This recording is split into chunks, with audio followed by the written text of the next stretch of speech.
귀한 찬양의 선율뿐만 아니라 여러분 앞에 화면 보시면 가사가 나옵니다. 저도 점점 이 귀가 조금 어두워지는지 분명한 발음이 잘 안 들릴 때 이 가사를 보면 참 은혜가 될 때가 많습니다. 제가 이렇게 저쪽 뒤쪽에 화면을 보았더니 시련의 찬바람 불어올 때에 바람과 파도를 잔잔케 하시고 세상이 알 수 없는 평안을 주셨네.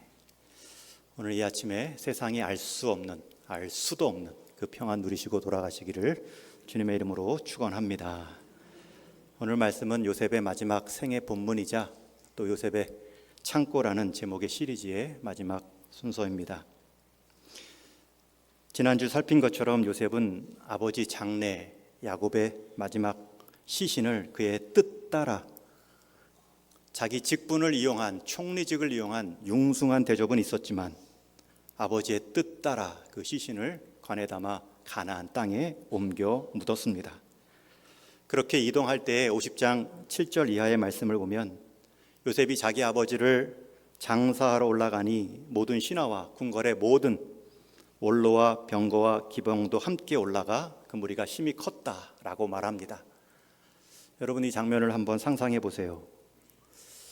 그 전까지 야곱이 살았던 가나안 이웃들은 야곱이 죽었다는 소문과 함께 애굽에 많은 사람들이 와서, 그것도 궁궐의 사람들이 와서 장례하는 모습을 보며 그가 어떤 삶으로 마무리하고 있는가, 가까이 있었지만 과연 그가 누구였는가 새롭게 보았겠죠.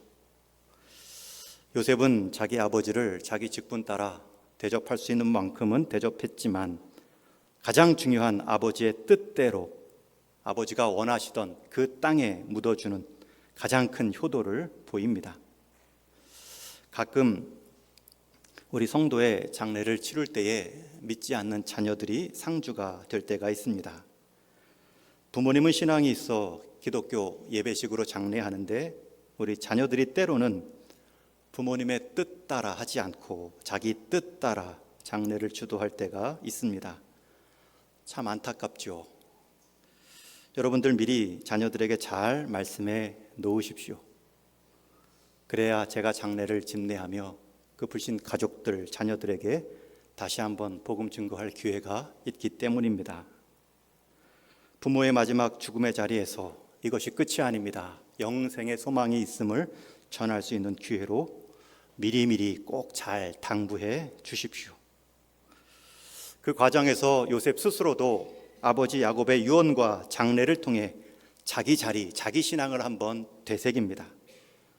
우리가 있어야 될 땅은 이 애굽의 풍족한 자리가 아니구나. 아니, 내가 이 총리의 직분을 얻게 된 것도 우리가 돌아가야 할 그 자리로 돌아가도록 우리 가문과 민족을 보호케 하시는 하나님의 섭리였구나. 그것 때문에 내 인생 지금까지 이렇게 많은 시련과 고난도 동행으로 이기게 하셨고 성숙케 해 주셨구나. 분명히 요셉은 아버지 야곱 장례를 치르면서 자기 자리와 사명에 대한 또 다른 두려움을 가졌을 것입니다. 그러나 이에 반해 요셉의 다른 형제들은 같은 아버지 장례를 치르는데 요셉과는 다른 두려움에 빠집니다. 우리 15절 말씀 같이 읽습니다. 시작. 요셉의 형제들이 그들의 아버지가 죽었음을 보고 말하되 요셉이 혹시 우리를 미워하여 우리가 그에게 행한 모든 악을 다 갚지나 아니할까 하고. 아버지 장례가 잘 마쳤습니다. 형제들은 상복을 벗으면서 아버지를 잃은 근심도 있는데 그 장례가 그치자마자 더 큰 근심에 빠지게 됩니다. 그 근심은 동생 요셉에 대한 두려움입니다. 아버지가 살아계실 때에는 그 아버지 체면을 봐서라도 우리에게 안갚음을 하지 않았지만 이제는 자기 마음대로 뜻대로 우리를 대하면 어떡하나. 형제들은 정말 두려움에 떨었습니다.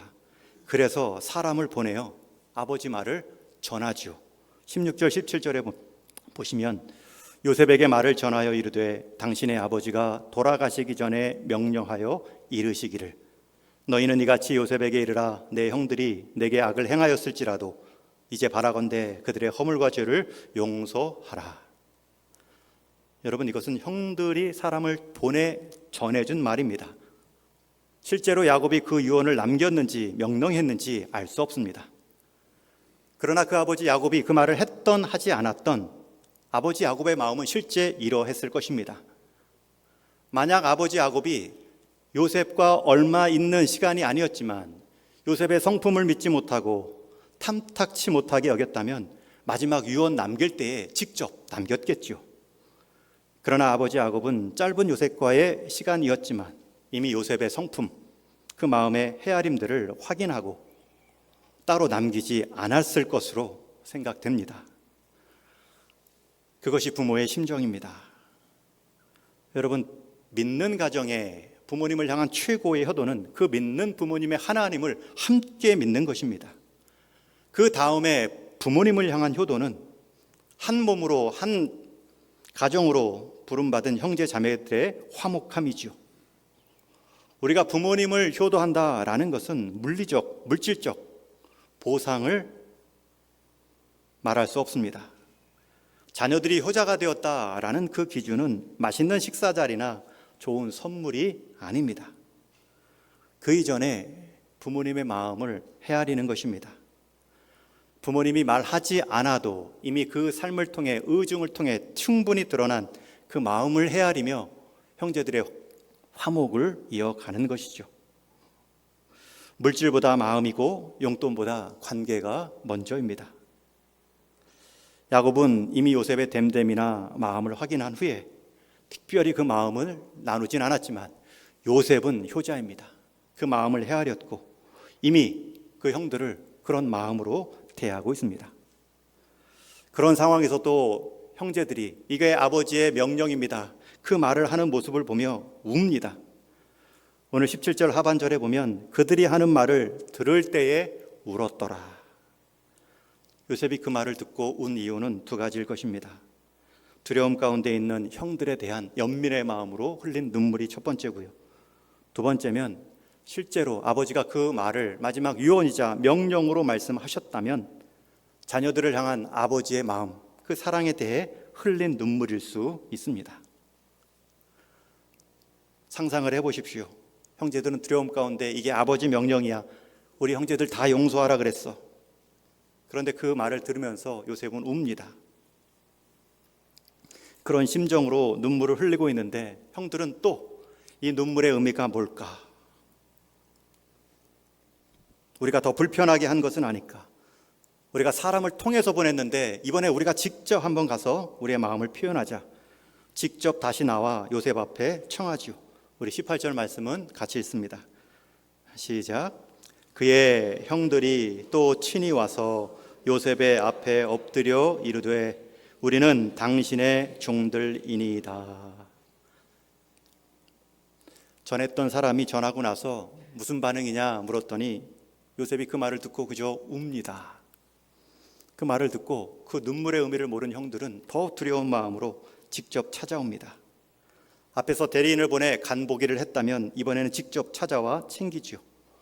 게다가 표현도 바뀌었습니다. 앞서 말을 전할 때에는 하나님의 종들인 우리를 용서하라 말한 데 반해 지금 직접 찾아와서 엎드려 말을 할 때에는 우리는 당신의 종입니다.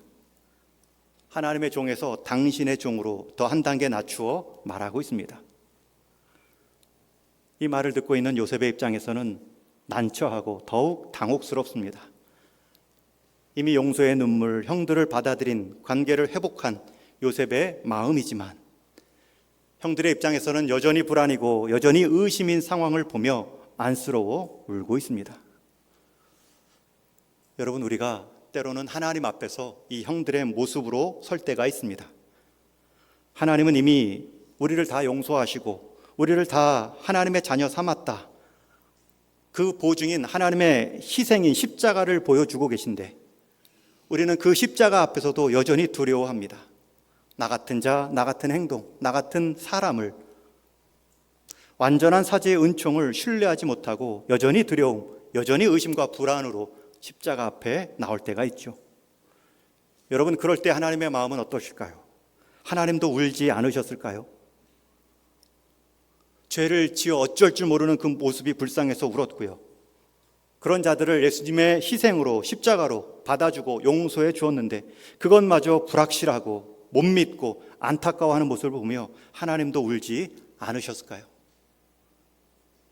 요셉의 형제들은 요셉이 하는 행동, 말 하나가 다 움찔움찔하게 거슬립니다. 요셉이 군사들과 조금 있을 때에는 우리를 잡으러 오는 것이 아닌가, 요셉이 궁궐의 신하들과 뭔가를 상의하면 혹시 우리를 지금 어떻게 돌려서라도 보복하려는 것은 아닌가, 늘 상대에 대한 생각이 보복, 심판, 안갚음으로 차 있습니다. 여러분, 우리가 하나님을 믿는데 하나님을 신뢰하지 못하면 우리가 당하는 모든 일들 때문에 우리가 하나님을 상하게 한 것은 아닌가, 내 몸이 조금만 아파도 내가 하나님을 좀 불편하게 한 것은 아닌가, 조금만 일이 꼬이면 혹시 우리를 치시려는 것은 아닌가, 늘 하나님을 채찍 들고 계신 분으로 오해하며 살기 쉽습니다. 형제들은 함께 요셉과 살아가지만 그 요셉의 은혜를 모른 채 몸만 함께 했습니다. 여러분, 우리가 하나님을 예배하지만 하나님의 은혜를 모르고 몸만 두며 예배할 수도 있습니다. 예배 드린 감격이 사라지고 예배 드린 후에 기쁨이 없습니다. 언제 다시 보복할지, 우리 행위가 언제 무너지면 또다시 우리를 채찍으로 대할지 그 불안감을 떨칠 수 없습니다. 요셉은 그렇게 떨고 있는 형제들에게 다시 한번 확신을 주지요. 우리 19절 말씀 같이 읽습니다. 시작.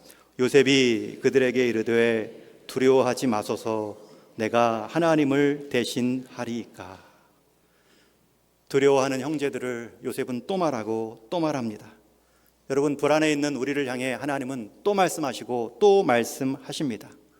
그 또 말씀하시는 그 기회가 오늘의 이 자리입니다. 요셉은 마지막 긴박한 상황에서도 하나님을 주어 삼아 말하지요. 그것은 하나님이 하실 일이고요, 제게 주어진 역할, 제게 주어진 자리는 형들을 받고 위로하는 일입니다. 심지어 21절에 보면 두려워하지 마소서라는 표현과 함께 내가 당신과 당신들의 자녀까지 기르리이다. 여러분, 자녀까지 말하고 부모까지 말하는 것은 최후의 보증입니다. 자녀들까지 제가 기를 것입니다. 그 표현으로 간곡히 위로했다. 여러분, 이어지는 22절의 말씀은 요셉의 죽음인데요, 요셉의 죽음이 기록되기 마지막 전에 요셉의 사역은 위로자였습니다. 우리가 이 요셉의 위로자 됨을 보며 배우는 것이 있습니다. 관계 안에서 상대가 신뢰를, 상대가 믿음을 먼저 내려놓을 때 누가 끝까지 그 신뢰를 붙잡고 나가야 되는가? 오늘 성경은 요셉이라고 말합니다. 형제들은 끝까지 못 믿겠다고, 심지어 내가 종으로라도 살겠으니 좀 나를 살려달라 자기를 낮추지만 요셉은 끝까지 아닙니다, 함께 가세요, 손을 내밀었고 심지어 자신의 몸을 낮추어서 그들의 눈높이에 맞게 일어났습니다. 그래서 형님들이 악행을 했다 할지라도 그것이 하나님께 쓰임 받았다면 제가 안갚음을 할 수 있는 자격은 없습니다. 하나님에 대한 주권을 인정했고 자기 역할의 한계를 그었으며 형님들이 깨달을 수 있는 잘못된 일에 대한 일깨움을 주고 있습니다. 20절 말씀에 보면 당신들은 나를 해하려 했으나, 요셉은 분명히 형들이 잘했다고 말하는 것이 아닙니다. 형들의 약함이 있고 형들의 죄성이 있고 그것이 그냥 거칠게 표현되어 나에게 해가 되었을지 모르지만 하나님은 그것마저 사용하셔서 선을 이루시고 오늘과 같이 많은 백성의 생명을 구원케 하셨습니다. 여러분, 요셉은 지금 자기 인생을 통해서 악을 선으로 바꾸시는 하나님의 성품과 능력을 증거하고 있습니다. 선으로 바꾸시는 하나님. 여러분, 이 요셉이 말한 하나님이 오늘 우리가 믿고 예배하는 하나님이십니다. 여러분, 우리의 환경이 악하다 할지라도 하나님은 그 환경을 통해 능히 선한 환경을 바꾸실 수 있습니다. 내 주변의 관계가, 내 주변의 환경이 내가 원하지 않는 환경일지라도 하나님은 그것을 선으로 바꾸사 오늘과 같이 많은 백성의 생명을 구원케 하시는 일에 우리 인생 쓰실 수 있습니다. 그러니 여러분의 형편이 지금 잠시 어렵다 해도, 여러분이 지금 잠시 오해를 받고 괴로워한다 할지라도 지금의 상황만 보지 마시고, 사람으로 마음 낙심하지 마시고, 그것마저 손으로 바꾸어 주실 하나님을 신뢰할 수 있다. 지금 요셉은 전 인생 자기 모든 시련의 과정을 통해 증명하고 있습니다. 여러분, 어떤 인생은 시련도 없고 세상의 풍족함만 누렸지만 하나님의 성품과 능력을 하나도 증거하지 못하고 살아가는 인생도 있습니다. 그러나 요셉은 말합니다. 형제들이 나를 해하려 했으나, 먼 사람도 아니고 가장 가까운 형제들이 나를 해하려 했지만 하나님은 그것마저 선으로 바꾸셔서 하나님의 백성들을 위로하고 살리는 일 가운데 나를 쓰셨습니다. 이런 하나님이 계십니다. 여러분, 그것이 우리 인생의 마지막 기도의 제목이 되어야 합니다. 이제 시간이 지나 요셉의 나이가 110세가 되었습니다. 그 나이에도 불구하고 요셉은 아버지의 모든 가족, 자기의 모든 자녀 손들에게 애굽에 거주할지라도 애굽의 안락함에 빠지지 않도록 다시 한번 권고하지요. 나는 죽을 것이나 하나님은 당신들을 돌보시고 때가 되어 야곱에게 맹세하신 그 땅에 우리를 인도하시리라. 여러분, 요셉은 110세 마지막 임종을 앞두고도 하나님의 약속을 정확히 고백하고 있습니다.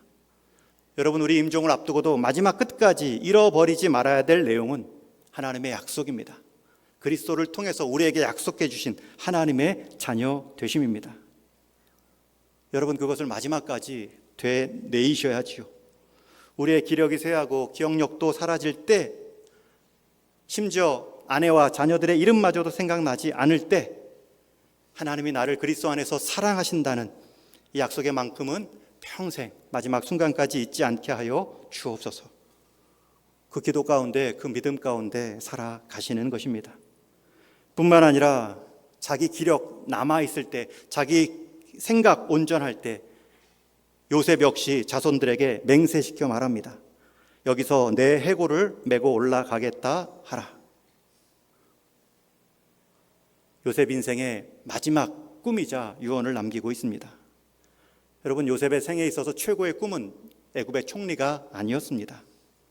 그의 마지막 꿈은 자기 시신이 약속의 땅에 거하는 것이었습니다. 하나님께서 주도하시는 구원의 공동체 가운데 내 몸을 두는 것, 그것을 통해 내 자녀손들을 교육하는 것, 그것을 이루기 위해 애굽이 줄 수 있는 화려한 사후의 모든 누림을 다 포기하는 믿음도 보여줍니다. 여러분, 사후의 준비가 오히려 노후의 평안함을 가져올 수 있습니다. 선교사님들이 늘 하는 말들 중에 사후를 보장해 주신 하나님께서 우리의 노후를 보장해 주지 않으랴, 그렇게 서로 위로하며 견딥니다. 사후도 책임져 주시는 하나님께서 우리의 노후를 눈 감고 있으시랴. 그러나 어떤 분들은 노후만 집중하다가 사후의 기쁨, 기대를 다 놓치고 살아가는 분들도 계시죠. 노후에 집중하다가 사후가 불안해지지, 사후가 만약에 우리가 기대될 만큼의 준비하는 모습으로 살아간다면 노후 역시 그 삶에 맞추어 빛나는 인생, 신앙으로 바뀌어갑니다. 우리 새로운 가족을 이루는 우리 예비신랑 신부들 주례할 때 제가 교육합니다. 지금의 시간은 결혼 예식을 위해 준비할 때가 아니라 결혼 생활을 위해 준비해야 될 때입니다. 여러분, 결혼식의 성공이 결혼 생활의 성공을 보장하지 않기 때문입니다. 마찬가지로 장례식보다 더 중요한 것은 장례식 후에 대한 믿음과 소망으로 오늘의 남은 시간들을 감사와 사랑으로 물들여가는 것이죠. 내가 죽을 때 어떻게 죽을까? 죽을 때 고통이 없으면 좋겠다라고만 말하지, 그 이후에 사후에 대한 약속, 사후에 대한 변화될 몸, 사후에 하나님 앞에 설 감격, 이런 것들이 없으면 노후마저도 흔들립니다. 요셉은 마지막 사후를 앞두고 노후를 지금 빛나게 만들고 있습니다. 요셉은 마지막 자신의 죽음을 통해서 아버지 야곱처럼 자녀손들에게 웅변하고 있는 것입니다. 이스라엘 자손들아, 우리가 묻힐 땅은 이 애굽의 땅이 아니라, 애굽이 보장하는 세상의 화려함과 안정감이 아니라 하나님께서 보장하시는 하나님의 약속의 땅에 우리가 돌아갈 사람이다. 그 말을 단단히 맹세케 하죠. 그리고 그 말을 그 후손들이 끝까지 기억합니다. 여러분, 야곱이 남긴 유언은 요셉이 다음 세대니까 기억하기 쉽습니다. 그러나 지금 요셉이 남긴 이 유언은 400년 후에 수십 대의 세대들이 바뀐 후에까지도 이어집니다. 우리 출애굽기 13장 19절 말씀 같이 읽겠습니다. 시작. 모세가 요셉의 유고를 가졌으니 이는 요셉이 이스라엘 자손으로 단단히 맹세하게 하여 이르기를 하나님이 반드시 너희를 찾아오시리니 너희는 내 유고를 여기서 가지고 나가라 하였음이더라. 그 약속의 말을 400년이 지났는데 모세까지 기억하고요. 모세가 출애굽할 때에 요셉의 유고를 챙겨 나가죠. 가나안 땅으로 들어갈 때 빼놓지 않는 이 요셉의 유고를 챙겨 갔습니다. 여러분, 그렇게 400년 동안 이어질 수 있었던 그 요셉의 유언이 간직될 수 있었던 이유가 무엇입니까? 19절에 이는 요셉이 이스라엘 자손으로 단단히 맹세하게 하여. 여러분, 지금 자녀손들에게 무엇을 단단히 약속받고 계십니까? 400년 후에 그 후손 중에 한 사람 모세가 그 분주한 그 다급한 상황에서도 잊지 않고 요셉의 유고를 챙겨가게 했던 그 이유가 무엇입니까? 요셉이 이스라엘 자손으로 단단히 맹세하게 하여. 이러므로 요셉은 죽어서도 400년이 흘러서도 자신의 참된 꿈이 세상과 후손에게 보여줄 수 있는 인생이 되었고, 요셉의 몸은 관 속에 묻혀 있었지만 그 몸이 향했던 하나님에 대한 약속과 소망은 함께 관 안에 묻혀 있지 않았습니다. 여러분, 우리 인생에 안전함의 이유가 어디 있습니까? 노후만을 잘 준비하고 효도만을 바라고 계신지요? 아니면 사후를 기대하며 그 노후를 준비하고 계신지요? 우리 지난달 가정사역부에서 추천한 두 권의 책이 있습니다. 결혼에 관하여, 죽음에 관하여. 결혼에 관하여는 우리 젊은 부부들과 나누고 있고요. 또 죽음에 관하여는 우리 성도님들이 모두 죽음의 의미와 사랑하는 사람의 죽음의 앞에서 가져야 될 마음가짐을 잘 풀어 쓴 소책자입니다. 죽음에 관하여가 더 빨리, 더 많이 팔렸습니다. 더 그렇게 많은 관심들을 가지고 계시다는 뜻이겠죠. 그 죽음에 관하여라는 책을 보면 저자인 팀 켈러 목사님이 자기 스승이셨던 에디슨 리치 박사님의 일화를 하나 소개하고 있습니다. 그 에디슨 리치 박사님이 한 선교 대회에서 설교를 하다가 그 말씀에 큰 감화를 입은 젊은 두 자매가 마음이 뜨거워져서 자신의 일생을 선교 사역에 헌신하기로 결심합니다. 그리고 그 선교 대회가 마치고 집에 돌아와 부모님께 이야기하자 그 부모님이 화를 내며 그 강사 목사님을 찾아가 말합니다. 당신이 우리 딸을 광신에 빠지게 했다. 항의하며 이렇게 말하죠. 당신도 알다시피 선교는 전혀 안전하지 못합니다. 보수도 적고 생활 환경도 위험합니다. 우리 아이들은 더 공부해서 석사학위도 따야 하고 취직해서 경력도 쌓아야 합니다. 정선교사로 나가겠다면 먼저 안정적인 생활 기반이 우선입니다. 이 말을 들은 그리치 박사님은 이렇게 말합니다. 진심으로 자녀의 안전을 바라시는지요?